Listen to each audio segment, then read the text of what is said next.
कहेलू गोंड के अपन यार हो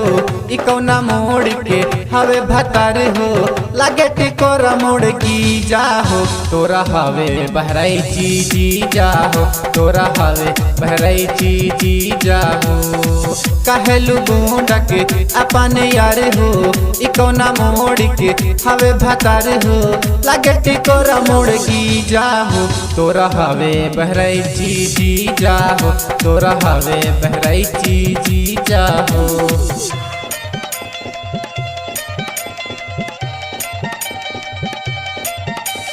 म्यूजिक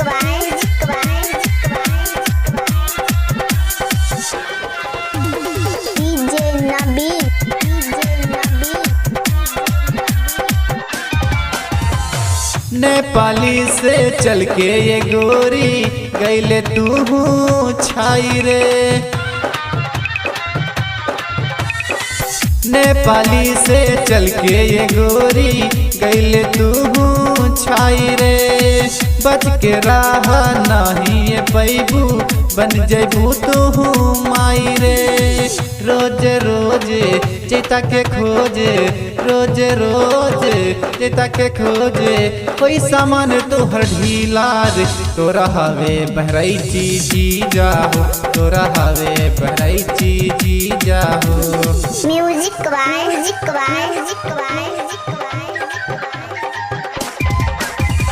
डीजे नबील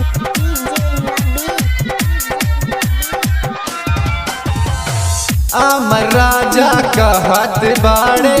बात ही है साच रे अमर राजा कहत बाड़े बात ही है साच रे राइटर दीपक सनी के गोरी बूझा नहीं काचरे ज्योति के नाता बहुते बुझाता ज्योति के नाता बहुते बुझाता नीत सूरज यही जा रे तोरा हवे बहराई जी जाहो तोरा हवे बहराई जी जाहो। कहेलू गोंड के अपन यार हो ई कौना मोड़ के हवे भतार हो लागे टिकोरा मोड़ की जाहो तोरा हवे बहराई जी जाहो तोरा हवे बहराई जी जाहो तोरा हवे बहराई जी जाहो तोरा हवे बहराई जी।